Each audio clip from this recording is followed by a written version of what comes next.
पूजा कहानी में आपका स्वागत है। आज हम सकट चौथ की कहानी सुनाएंगे, तो चलो सुनते हैं। एक समय की बात है कि एक गांव में एक दौरानी और एक जेठानी रहती थी। दौरानी बहुत गरीब थी, जेठानी बहुत पैसे वाली थी।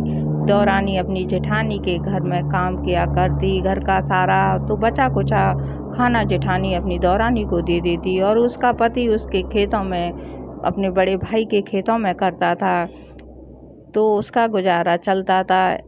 एक दिन सारी स्त्रियां सकट चौथ आई थी, तो सकट चौथ का व्रत कर रही थी। तो वो पूछने लगी, ये व्रत बहन तुम किसका कर रही हो? तब वो बोले, ये सकट चौथ है, अपनी पति की दीर्घायु के लिए करते हैं, अपने घर में सुख समृद्धि के लिए करते हैं। तो अगली साल सकट चौथ आई तो वो भी, उसने भी व्रत रखा, सारी तैयारी करने लगी और जंगल खेतों में से भतुआ ला के उसने उबाल के पिंडे बनाए और रख दिए। उस दिन व्रत थी सो काम पे नहीं जा पाई।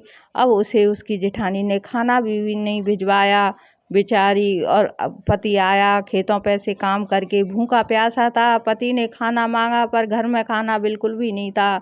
तो पति को गुस्सा आई, अपनी पत्नी को बहुत मारा उस दिन कि तू काम पर क्यों नहीं गई, मैं सुबह से जाता हूँ, वो भूखा प्यासा लगा रहता हूँ। अब वो उसने कही, आज मेरा व्रत है, तो मार बेचारी लेटी थी, उसके तो सूझ फूल गई।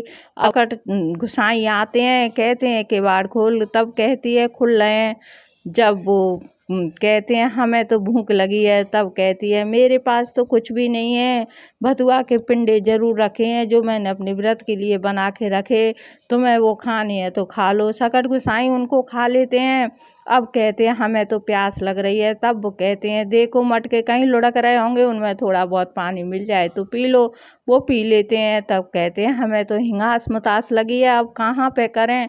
तब वो कहती है कि वो कहीं भी कर लो, कोनों में सब जगह पड़ा है खाली।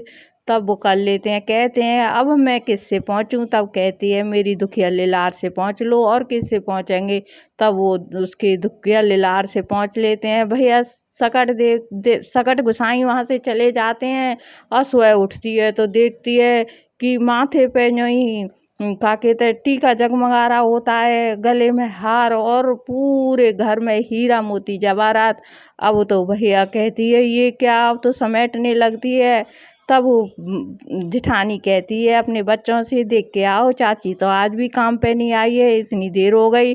तब बच्चे आते हैं, देखे तो चाची तो सोना चांदी हीरा मोती समेट रही है। तो भागे भागे घर पे जाते हैं और माँ से कहते हैं, माँ चाची तो हीरा मोती जवाहरात समेट रही है, पता नहीं कहाँ से आए हैं। तो जिठानी दौड़ी दौड़ी आती है। तब पूछती है ये तेरे पे कैसे आए?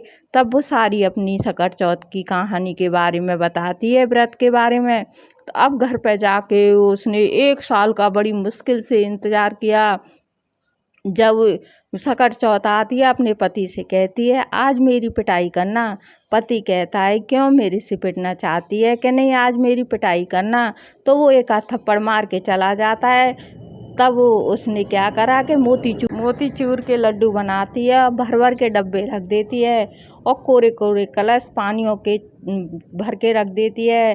चारों कोनों को लीप पोत के रखती है। अब सकट गोसाई आते हैं और कहते हैं किवाड़ खोल। तब कहती है किवाड़ खुल रहे हैं, आ जाओ।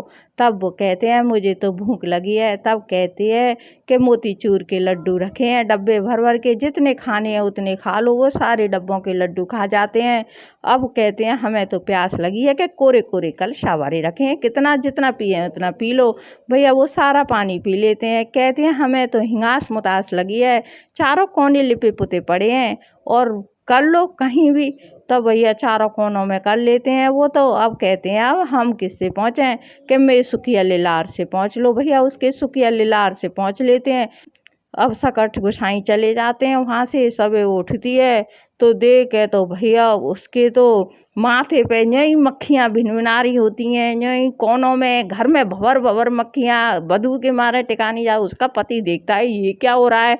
अब तो भैया उसे इतनी गुस्सा आती है। कहते हैं अब तक तो तू नहीं मारी, पर अब तुझे नहीं छोड़ूंगा। अब बाकी ऐसी पिटाई करी कि भाई हाथ पैर तोड़ दिए। कि तैन वो तो गरीब थी, उसे तो सकट गुसाई उसे अपने मन से दे के गए थे क्यों उसे जरूरत थी। तैने तो होंद में बिपता मांगी, अब तक तो नहीं मारी, पर अब तुझे इतना मारूंगा सो कोई। भैया जैसे उस दौरानी को सकट गोसाई ने दिया, जैसे सबको देना, जैसे जेठानी के साथ में किया भाई, किसी के साथ में मत करना। बोलो सकट गोसाई की जय, बोलो सकट चौथ महाराज की। अगर आपको ये ब्रज भाषा में पूजा कहानी की कहानी पसंद आई हो तो लाइक करिए और सब्सक्राइब करिए। धन्यवाद।